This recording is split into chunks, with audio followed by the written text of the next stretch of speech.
गांव में तो सब जगह अकाल की परिस्थिति हो गई है। लगता नहीं कि अब इस गांव में ज्यादा दिन रुकना उचित होगा। काम के लिए बाहर गांव तो जाना ही पड़ेगा। भूषण काम की तलाश में दूसरे गांव की ओर निकल पड़ता है। चलते चलते वह विजयपुर गांव में आ जाता है। वहां उसका रहने का कोई ठिकाना नहीं था और उसके पास कोई काम भी नहीं था। चलते चलते वह एक अमीर किसान जगत सेठ के पास आ पहुंचता है। सेठ जी, मैं भूषण दूसरे गांव से आया हूँ। हमारे गांव में अकाल की परिस्थिति हो गई है। लोगों के खेत सूखे पड़े हैं। गांव में बूंद बूंद पानी के लिए लोग तरस रहे हैं। अगर मुझे आपके पास कुछ काम मिल जाएगा तो बहुत कृपा होगी बड़े भाई। अरे रे, लगता है तुम्हारी हालत बहुत खस्ता हो गई है। ठीक है, वैसे मेरे पास एक काम तो है, पर लगता नहीं कि तुम वो कर पाओगे। सेठ जी, आप चिंता ना करें। मुझे आप कोई भी काम दे सकते हैं। मैं वो काम पूरी मेहनत और ईमानदारी से करूंगा। अच्छा ठीक है भूषण, तो कान खोल कर सुन लो। मेरे पास 50 गायें और 50 भैंसे हैं। तुम्हें हर रोज उन जानवरों का गोबर निकालना होगा और रोज सुबह शाम उन्हें चारा पानी देना होगा। महीने के आखिर में तुम्हें इस काम के लिए 200 रुपए मिलेंगे। और हाँ, 2 वक्त का खाना भी हमारी तरफ से मुफ्त दिया जाएगा। बोलो, क्या तुम ये काम कर पाओगे? अरे बाप रे, 50 गाय और भैंसों को संभालना आसान काम नहीं है। पर अब मैं कुछ कर भी तो नहीं सकता और ऊपर से सेठ जी 2 वक्त का खाना भी दे रहे हैं। ठीक है सेठ जी, मैं ये काम कर लूंगा, पर एक विनती है। हाँ बोलो भूषण, क्या बात है? सेठ जी, अगर आपको समस्या ना हो तो क्या मैं आपके गायों के साथ गौशाला में रह सकता हूँ? सेठ जी, मैं इस गांव में नया हूँ। मेरा रहने का कोई ठिकाना नहीं है। जग्गा सेठ थोड़ी देर तक सोचता है और भूषण को ऊपर से नीचे तक देखने के बाद उससे कहता है, ठीक है भूषण, तुम गौशाला में रह सकते हो। जी धन्यवाद सेठ जी। तब से भूषण गौशाला में रहकर अपना काम करने लगता है। वह रोज जल्दी उठकर गाय और भैंसों का गोबर निकालता, उन्हें चारा डालता और समय पर पानी भी पिलाता था। हर रोज भूषण अपना काम ईमानदारी और पूरी मेहनत से करता था। जगत सेठ को भी भूषण का काम बहुत पसंद आने लगा, क्योंकि वह अपना काम सफाई से करता था। एक दिन जगत सेठ भूषण को बुलाकर उससे बोलता है, भूषण, मुझे तुम्हारा काम बहुत पसंद आया है। तुम गाय और भैंसों का अच्छा ख्याल रख रहे हो, इसलिए दूध की गुणवत्ता भी बढ़ गई है और गायें पहले से ज्यादा दूध भी दे रही हैं।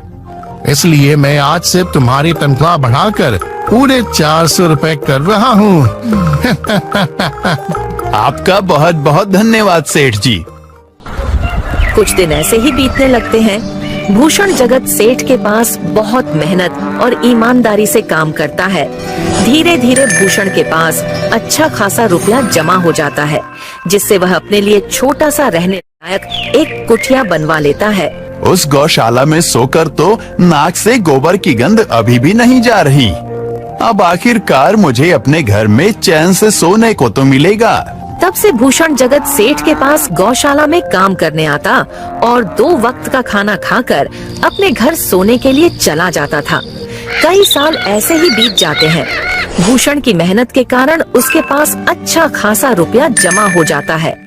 एक दिन भूषण जगत सेठ से बोलता है, सेठ जी, आजकल गांव में चोरी की समस्या बहुत बढ़ गई है और मेरे पास कुछ रुपए भी जमा हैं जो मैंने अपने घर में रखे हुए हैं, पर मुझे उन पैसों की चोरी की चिंता हो रही है।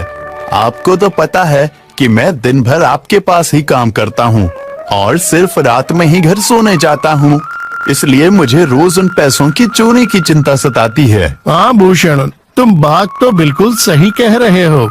आए दिन गांव में नए नए चोरी के किस्से सामने आ रहे हैं और दिन भर तो तुम्हारा घर खाली ही रहता है, तो चोरी होने की संभावना तो जरूर है। जगत सेठ थोड़ी देर सोचता है और फिर भूषण से कहता है, देखो भूषण, ऐसे समय में तो गांव में एक ही जगह है जहां पर तुम्हारा धन सुरक्षित रह सकता है।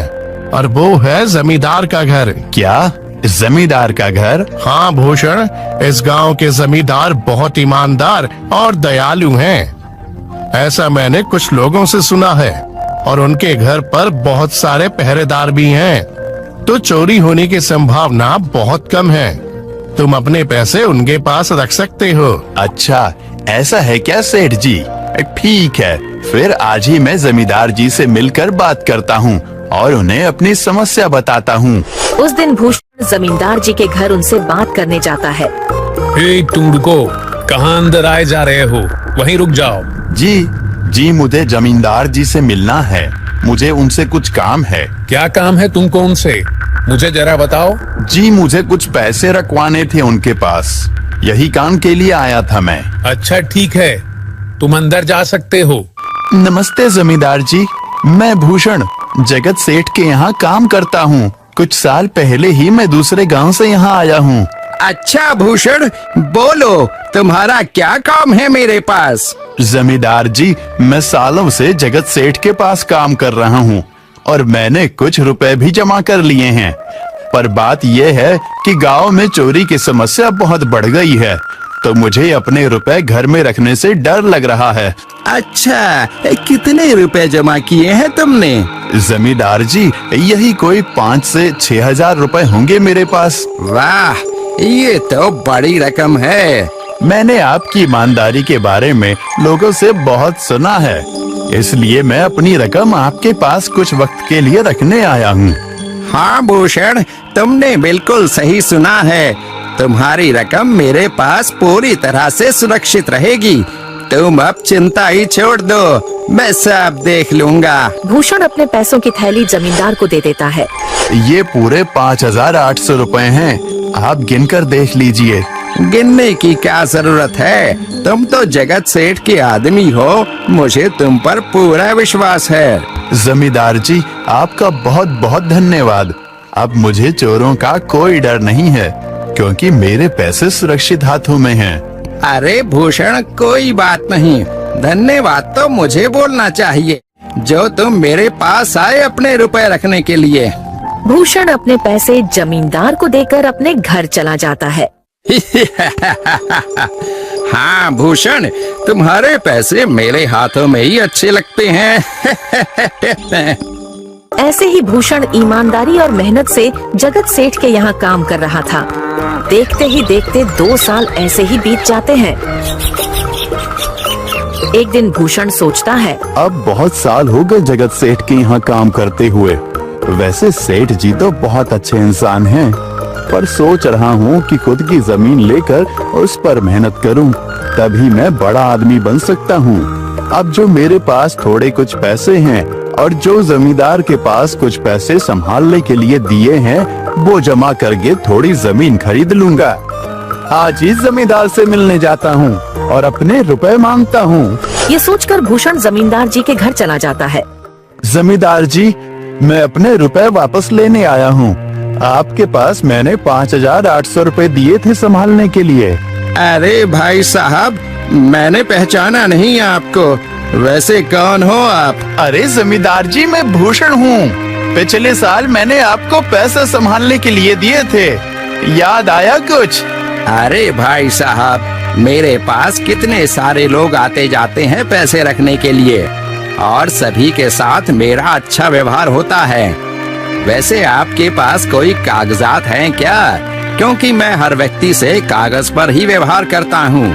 किसने कितने पैसे दिए, किसके कितने पैसे रखे हैं, सबका व्यवहार रहता है मेरे पास। जमींदार जी, ये आप क्या बात कर रहे हैं?